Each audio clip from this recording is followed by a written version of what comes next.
So I listen to certain songs when I play Dragon Ball Z Fighters, and I always do the combos to them. So whenever I go to work and I listen to the same song, all I can think of is the combos. It's actually pretty funny to me. There's an actual psychological term for it. I just don't remember what it was. But what you're doing is you're essentially associating a song with your practice so that when you hear the song, you'll remember your practice. So you're saying is every time I face my friends and forget my combo, just play the song and suddenly I'm good? Pretty much. Like, you're going to be at Evo and you're going to be like, I don't remember how to play Frieza. And then you're going to turn on, I don't know, Baby by Justin Bieber, and suddenly you'll know how to play Frieza. Baby, oh no! Like, why is he doing that? Yes, I'm oddly into that. Yes, I really want to play more Dragon Ball Z Fighters. God damn it, dude! I've been dreaming about Dragon Ball Z Fighters. All right, sometimes I'm the fighter, sometimes I'm the one fighting, sometimes I'm just the one getting destroyed, but Dragon Ball Z Fighters is consuming both my woke life and my sleep life. No, that's called mental training, my guy. That's, you know? Today's episodes are among the best of InuYasha that we've seen in a while. Time turns back 50 years to when InuYasha and Kikyo first met. Kagome is faced with a difficult choice. Will Kagome save Kikyo or allow her body to perish? The alliance between Princess Abi and Naraku reaches its breaking point. This podcast episode recaps InuYasha 147 to 154. My name is Shang. And my name's Loofie. And welcome to Anime Rewind.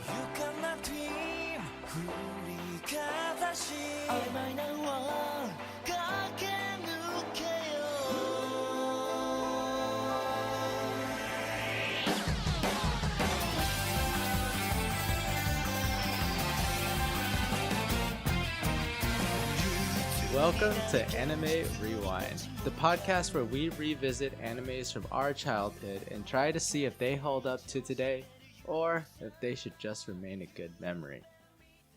And speaking of good memory, you know what's a good memory? Sonic the Hedgehog. Oh, I went and watched that movie last Friday and it was pretty nostalgic. Really? Like, not only did it remind me of my childhood and the Blue Devil, you know, but the movie was also like a good representation of 2020. Because like in the middle of the movie, there's a part where Sonic just like walks out and he just starts flossing. And I'm like, flossing is such a 2020 thing to do, you know? Like in the future, when someone watches this movie, like in 2030, 2040, and Sonic starts flossing, they're going to be like, I remember flossing in 2020. And so it got me thinking. We've been asking if InuYasha characters are commando or not commando, but commando is such a 2019 thing. We should be asking, does InuYasha floss? Okay, having a picture if InuYasha, Sango, Moroku, Shippo have nice teeth, just it's actually pretty weird to think about. That's the wrong kind of flossing, Shang. I mean the dance move flossing. Oh, not the hygienic flossing? Not the hygienic one. We all know they don't floss like that. But do they? Dance floss. Now I'm just imagining Moroku with like dirty teeth just flossing. I can imagine the dance. I could see the squad flossing it up.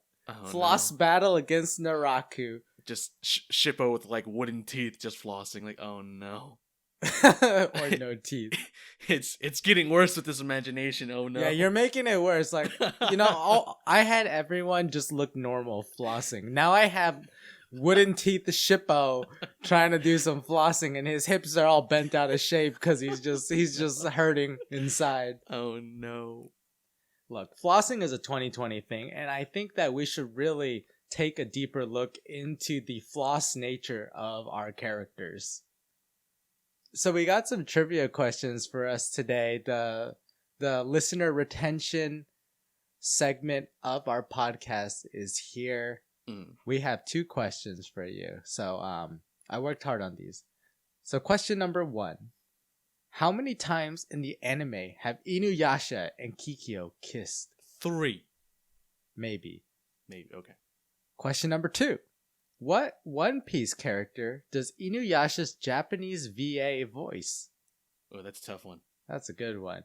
I wonder when you find out the answer if you'll be like, "Oh, that's who it was." Like I could hear it, or just be like, "I had no idea."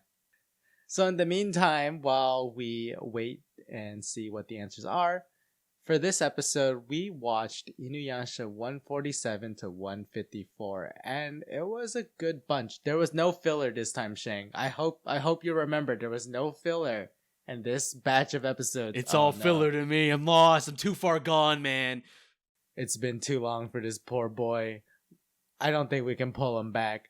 Well, either way, some pretty good episodes. We started off with the sickest flashback 50 years ago. Best episodes I've ever seen. Then we watched some other episodes that were okay, but I was all about that flashback.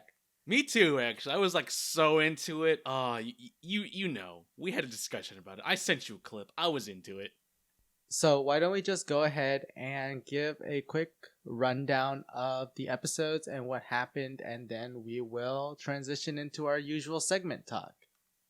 147 to 148. Time rewinds back 50 years. InuYasha and Kikyo's tragic past is retold in detail from when they first meet to when they are deceived by Naraku. 149 to 151. The search for a way to the afterlife continues. InuYasha and the gang learn of Saint Hijiri, the Holy One, who turns out to be Kikyo. Forced with the decision of saving Kikyo, Kagome purifies Kikyo's body of Naraku's miasma, reviving her. 152 to 154. Princess Abi continues to collect human blood to restore her mother's strength. Her mother convinces Princess Abi to betray Naraku, for which they both pay the price of their lives at the hands of the one they betrayed. The death of Princess Abi's mother opens up a path to the afterlife. And that's where we end. Actually, you know what? I kind of felt like we ended on a cliffhanger, you know? Like, it was like, here's the gateway to the netherworld. Find out next time. I'm really excited about that because this whole part with Princess Abi, I was not a big fan of. Honestly, I don't even remember Princess Abi. I did actually watch these episodes when I was like younger, and I don't remember Princess Abi at all. And maybe it was for a good reason, because she wasn't that useful. I mean, she wasn't that interesting. She really wasn't. Her mother, though, master schemer, ate up Naraku and then died. Like, has she ever watched anime? You never eat the bad guy. The bad guy will always destroy you from the inside. Whoa. You don't know that, man. She's a giant chicken. She saw him as food, ate him up, you know? Moral of the story, take this piece of wisdom with you on your lives. Never eat your enemies. Damn it. We can't do anything about this tainted jewel without some kind of help. A priestess. Ah! Oh, you all right? Okay. Find a priestess with the spiritual power to purify this sacred jewel. So, for our first segment, we had a very special flashback special of 2 episodes mashed into one. Now, that threw me off because I was watching it and I was like, why the heck is episode 147 so long? And then when 148 started, I was like, where's the opening intro? Then I was like, wait a second, this is a 2-episode intro. But it was a very good 2-episode special because it retold the backstory between Kikyo and InuYasha, how they met, how Kikyo got her hands on the jewel, how the centipede lady, who I thought was a spider lady in the second episode of Anime Rewind, but turns out she actually was a centipede lady, was attached to the jewel and why she was so obsessed with it. And we also found out about Tsubaki and Onigumo's storylines and how they intertwined. It was insane. Yeah, there's a lot of callbacks. There were so many, and I was like, this is beautiful. Everything's tying together, but why the heck is it happening now? Because there's meaning to it. Yeah, I was just like, you know, like in terms of context, the last time we saw Kikyo was in episode 124. So if we were to follow the Japanese broadcast schedule, it's been essentially half a year since we've seen Kikyo. Oh. And then out of left field, we have this flashback with her and InuYasha. And I bet you, like, at the time, everyone was just like, why is this here? Like, what's the point? Like, why are we seeing Kikyo again? Because she's dead, come on. She's not gonna come back, right? Well, joke's on you. Yeah, it's like you're just watching this. It's like, oh man, I did remember there was this character named Kikyo. Too bad she died to Naraku. And then you're watching it and you're like, wait a second, is she coming back? Wait, is she coming back? And like, I was watching this and I was like, I started to get this sense of excitement. I was like, wait, is Kikyo coming back to life? Like, I remember like 124, I was like, there's no way she's dead, but I am so sad because she's dead. But now watching that, I was like, there's hope. There's hope. Don't let me down, Rumiko Takahashi. There's hope. I can only imagine for like people who waited for a half a year without Kikyo seeing this episode, like, man, I remember Kikyo. I remember her story. This is beautiful. I like it. You know what it was for me that made 147 and 148 so impactful? It's that the InuYasha and Kikyo storyline is just so well done because it's such a tragic story. You know, you know that it's not going to end happy, but there's something about the story unfolding and unraveling in front of your eyes that every time you see InuYasha and Kikyo together, it's just so moving because you know that they loved each other at one point. We're not sure if they still love each other, but when they look at each other, that's what they remember. And I think InuYasha is at its best when it's a story about tragedy and a story about romance.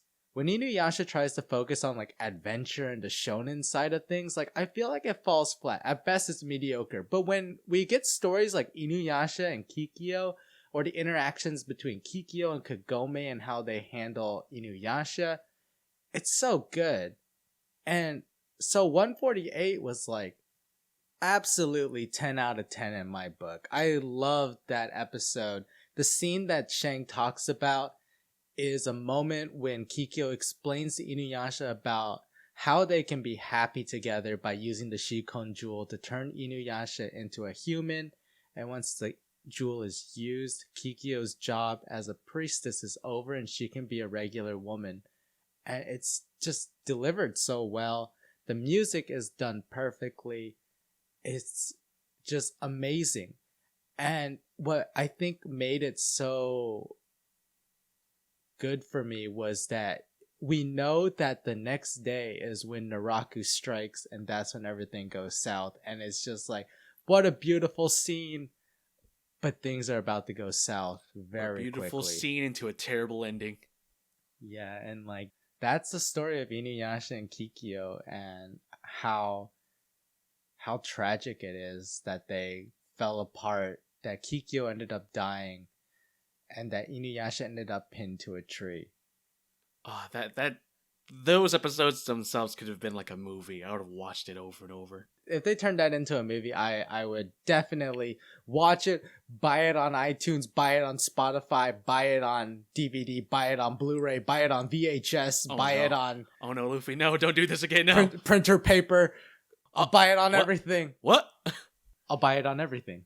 What a devoted fan. But I will say, though, after watching that episode, before I was more of the InuYasha Kagome camp, now I'm in the InuYasha Kikyo camp. Go away, Kagome. I don't like you anymore. Welcome to the light side, Shang. Yes, the cool side of the pillow. I like it. The cool side. Yeah, get wrecked, Kagome. Go back to your own world.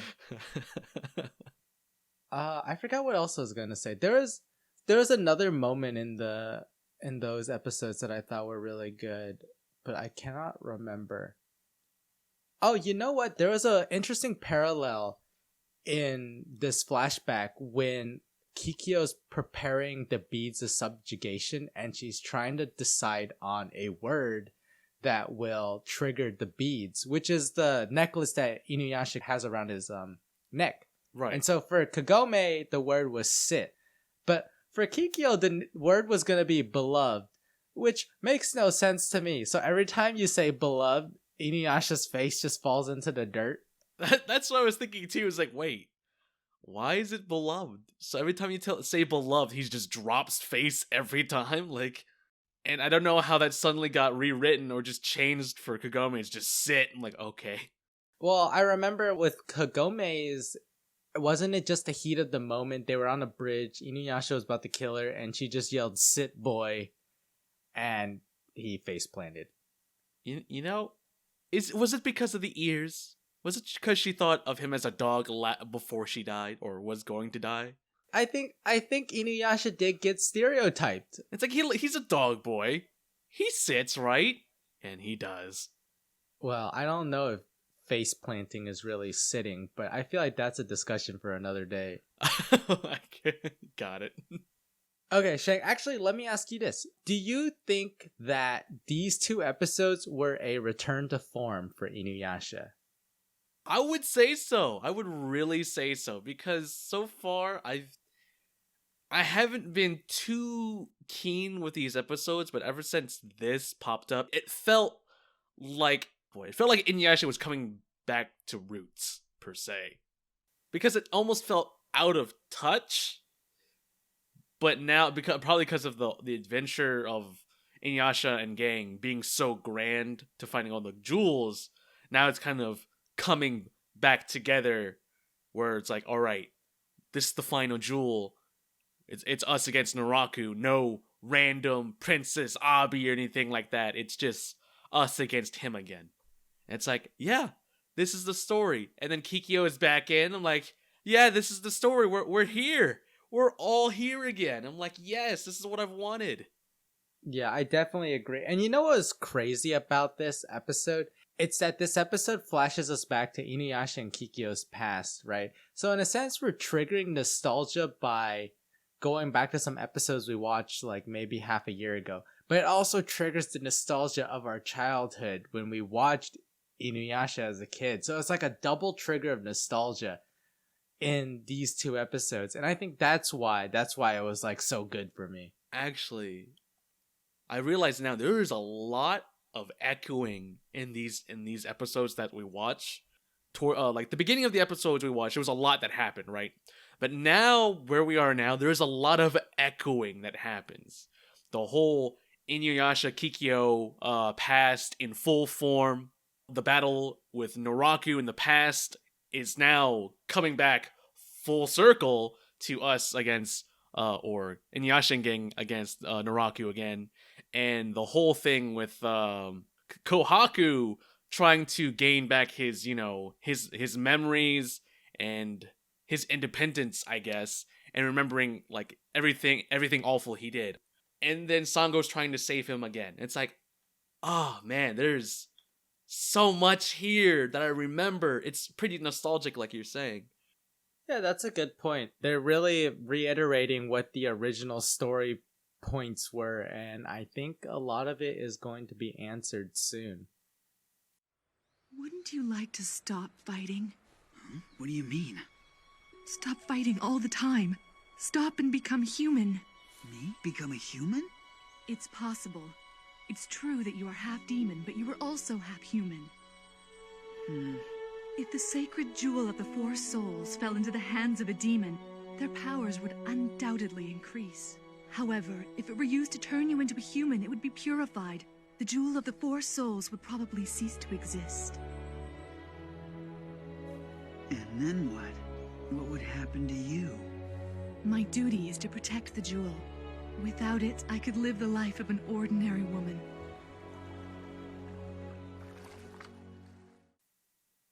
So one of the story plot points that we really revisit in this batch of episodes is the romantic love triangle between Kagome, Kikyo, and InuYasha.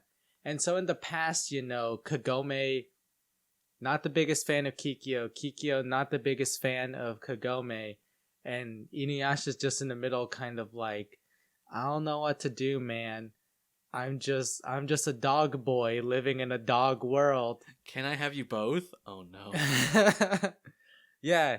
Can I have them both? I believe he said that in like episode 40 or something like that. He did. So it's been about 100 episodes. So now we're revisiting this interaction between Kagome and Kikyo again. And there's a moment in point where Kagome is led to a waterfall and she finds the body of Kikyo underneath the water, and these 2 Shikigami that Kikyo kind of has as attendants tell Kagome that she is the only one that can purify the miasma coming out of Kikyo's body. And if she does not purify the miasma coming out of Kikyo's body, Kikyo will die. And so we have at this point Kagome faced with the decision of, do I save my rival in love? And I think in a gigantic moment of growth, she does. And I think it speaks volumes about the character of Kagome that she's willing to sacrifice the things she wants to make sure that the people she cares about are happy. And I give mad props to Kagome for that. That's commendable, right? Definitely commendable. But now our boy Kikyo back in the mix again. And now I'm shipping that InuYasha and Kikyo love one more time. That's right. Move over, Kagome. I could just imagine it right now. It's like Kagome revives Kikyo. They get out of the water. Kikyo's like, thanks. Pushes her in the water. It's like, it's my time to shine. He's my man. I'm like, okay. I may just be graveyard dirt and soil, but I'm back. That's right. I'm fabulous. He's my man. I'm like, god damn. All right. Yeah, that's the Kikyo we know and love. She's back. But it's impressive, right, that Kagome has that kind of character. Because in the past, you know, like, every time InuYasha ran off to go see Kikyo, Kagome would just pout and get really sad, right? She would sulk. Yeah. And it was, like, childish and lame. But now she's, like, becoming a person of action. And she's proactively seeking the best, or at least what she thinks is the best in mind for the people she cares about. And in this case, she knows that InuYasha cares about Kikyo. She's not entirely sure if InuYasha still has feelings for Kikyo. She thinks that he does. But despite knowing that, she says, I know InuYasha cares about Kikyo, and I know that he suffered when she died. I think this will make him happier by bringing Kikyo back. And the whole thing about it that we find out later is that if Kagome had had any hesitation in purifying the miasma, Kikyo would not have been revived. So she wholeheartedly wanted Kikyo to come back. And at the end of episode 151, you actually see Kikyo kind of acknowledge that, in the sense that she like puts her hand on like her chest and she's like, I still feel like the warmth of her hand there. Meaning that, like, you know, like, it was like symbolic in that Kagome kind of like touched her both spiritually, or both emotionally and physically. I was about to say, she kind of did, Luffy. It happened. So, like, the question I want to kind of open up for discussion is, do you think Kikyo respects Kagome more now that Kagome selflessly revived her? Yes. If so, why? In a nicely worded 5-paragraph essay. Can I turn this in Tuesday? No, it's due right now. Oh, okay, well, all right. So, Professor, I'll throw this out there. Whenever Kagome revived Kikyo and InuYasha went to see Kikyo, did you not see her face? Like, think about it. From that time when InuYasha met Kikyo, usually Kikyo is like pretty angry, but this time around, she looks pretty lighthearted. She seems free. She seems pretty herself, which is what I saw in that episode. Because I thought whenever InuYasha would meet Kikyo, it'd be the same thing that happens. Like, oh, Kikyo, I love you. I miss you and everything. But this time it became like, I came in to see if you were okay. And Kikyo is like, yes, I'm fine. And she talks about Kagome a little bit and about their adventure to the underworld. And then she brings out the arrow. Well, she tells InuYasha to not bring Kagome. And obviously she tells her the plan of what Naraka plans to do. But if she insists to go, take this arrow, and if she's ready, then she can go. I'm like, huh? What does this arrow mean for Kagome? But I like the sound that after her revival that Kikyo gives a lot of respect to Kagome after that. Like, before, it sounded like bitter jealousy, but now it's like an actual respect for her. Yeah, I definitely agree. Shang, I rate your essay better than the Sonic the Hedgehog movie. Ah, It that's was excellent. That's not a lot, but all right. Thank What do you, you mean? Dan. The Sonic the Hedgehog movie was an excellent movie, and I gave you excellent plus. Oh, thank you, Dad. But I definitely agree with you. Kikyo definitely has a look that seems to be of someone who is at peace and not really strained and hating the world. And I wonder if this is going to translate further into the series. I know we're getting close to the end of the original InuYasha series, but I wonder if this personality transformation is going to carry over into InuYasha the Final Act, which is the series that wraps up the entirety of InuYasha. Mm-hmm. I will throw in one quick thing. Even though I will say that Kikyo respects Kagome, which is true. She gives InuYasha the arrow. He goes back to Kagome, and what does Kagome do? It's like, oh, InuYasha, you went to go see Kikyo.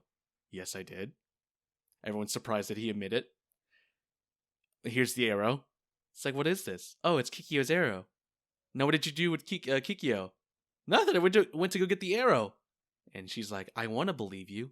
Well, I believe you, but no, really, what did you do? And it's like, oh, God, no, Kagome, come on.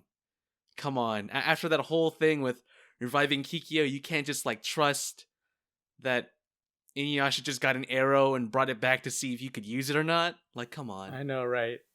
Hey, let me check those teeth. Have you been flossing, InuYasha? Oh, no. No. Oh, you got me. You got me good. I was flossing and getting the arrow.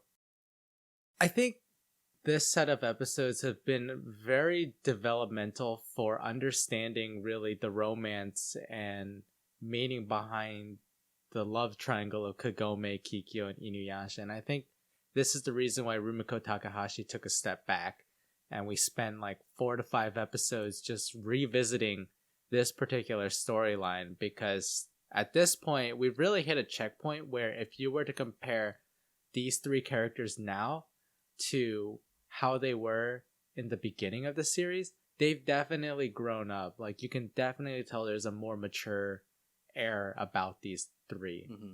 And I completely am down with that. I'm down with it until the point where Kagome sulks again. There was no uncertainty in Kagome's heart when she saved me. If there had been, the wound in my chest would not have healed. I can still feel her warm touch.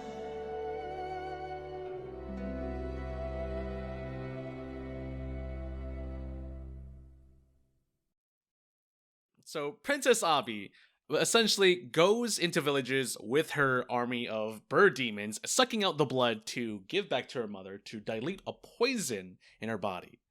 Naraku plans on using Princess Abi's mother as a gateway to the underworld. Now, Princess Abi, her mother, and Naraku using her. I'm not surprised because Naraku needed one more piece of the puzzle to get into the underworld to get the last Shikon jewel, which we're not too sure how it got there, but it's there.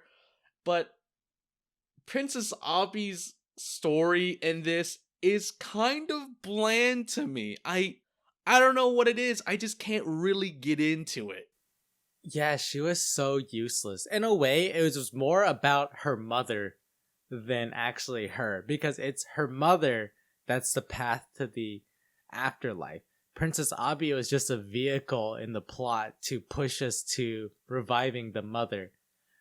But I just feel like they could have made a better character. Princess Abi is she's below average. She's worse than Shippo. I didn't think that was possible. I didn't know. Are we bringing back Trash v Trash? Princess Abi versus Shippo? Shippo wins. Well, that's a quick one. Shippo wins. Yeah, I didn't really like these episodes, but I understand the point of them. I don't think that the English dub did a very good job of explaining what was going on, so I had to do a little bit of digging on my own. But essentially, Princess Abi's mother's name is Tekkei.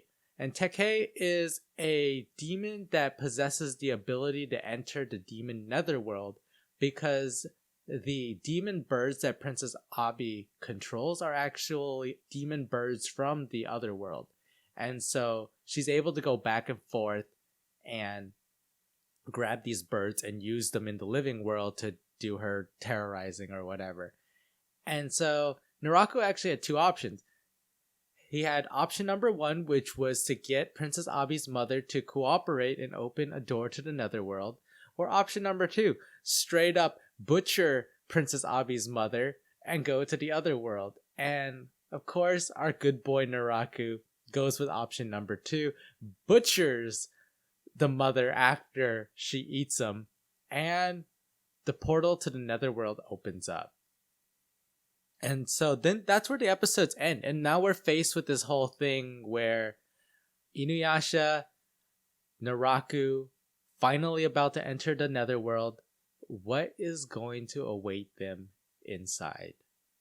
And so Shang, I want to ask you, what's awaiting them on the other side? What do you think is there? Let's get our fan theories going here.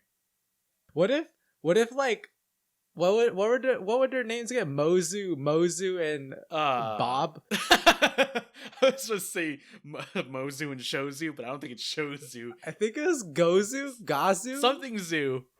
Mozu and Bob, do you think they're gonna just pop out and be like, hey, hold up, you're not allowed to go in this way? That's not how that works. You guys have to go through the gate. Come on now. There's procedures. Go through the gate, guys.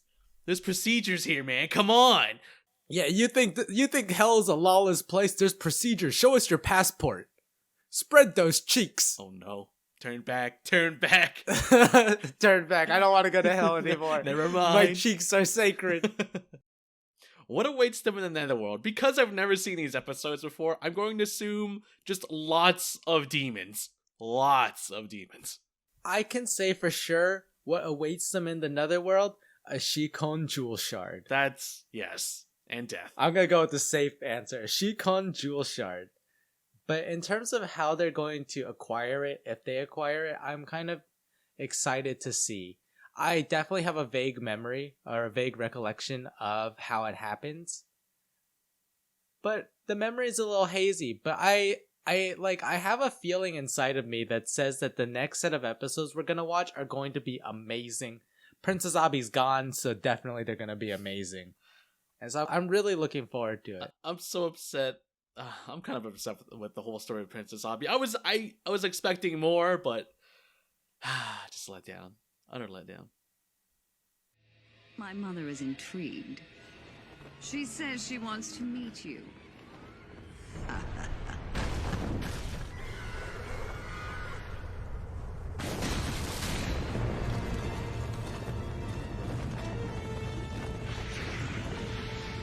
It is finally opening.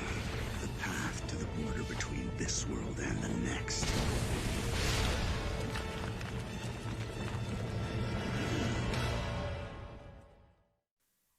All right. Now that we've reached the end of our segments for today, Shang, why don't we go over what we thought were our best and worst episodes of this batch? So my favorite episode was 147 and 148. I guess they come... Wait, you can't cheat like that. You gotta choose one. But they came as a combo. Okay, fine. You're right. Continue. And my worst episode, I mean, it's pretty much a given. I talked bad about her, but any episode with Princess Abi, so 152. Yeah, I definitely agree with you. The special with InuYasha and Kikyo were my favorite episodes, so 147 to 148. Princess Abi, I'm sorry, but you were the worst episode in today's batch. 152 was the worst. The reason why I say 152 is the worst is because at least in 153 we had Sesshomaru, and in 154 we were going to the netherworld. So we had pretty cool interactions with other characters besides Princess Abi. But 152 was straight up Princess Abi, and it was not a good time. We agree on something. Yes. Wow, we actually agreed. Wow, good job, Shane. Good job, Shane. Luffy, Maybe all this hosting together in this podcast is really bringing up the camaraderie between us. Yes. Sure. So, about them trivia answers. So if you guys remember at the beginning of today's episode, we posed for you 2 questions. The first question was, how many times in the anime have InuYasha and Kikyo kissed? And the answer is 2 times. 2 times. The first time was in episode 23 when InuYasha was being dragged to hell by Kikyo, if you remember that episode. Yes. And the second time was in episode 148 during that emotional boat scene. Yes. Yeah, that's it so far. Maybe they'll kiss again. We don't know. I was hoping there was a third one somewhere. There actually isn't a third one. But you know what's funny? If I were to have asked the question, how many times have InuYasha and Kagome kissed? The answer is big fat 0. So guess who's winning, huh, Kagome? Guess who's winning? Yeah. Watch out. Yeah, Kagome. Yeah, Kagome. You suck. Step up your game. All right. Question number 2 was, what One Piece character does InuYasha's Japanese VA voice? And the answer is Usopp, the sniper. Seriously? Yeah.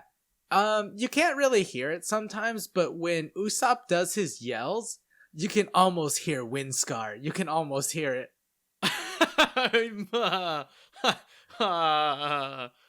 It's just funny, like when I go back and watch One Piece, I'm just like, InuYasha, is that you? Is that you, InuYasha? What are you doing over here? Why are you a sniper? Where's your sword? That's good. Crazy, right? A little bit. So since this is an anime podcast, how would we go without recommending good animes? And so we got another round of recommendations for you this week, and I really hope Shang doesn't bust out 3 in 1 like he did last time. Yeah, but this one's gonna be very niche, I think. All right, I'll go first. I will step up to the plate first. The anime I am recommending for today's episode is The Melancholy of Suzumiya Haruhi. It's a slice of life anime. It is insanely good. It's such a weird anime. The actual plot of the story is told out of episode order. So like episode 1 is actually like not episode 1.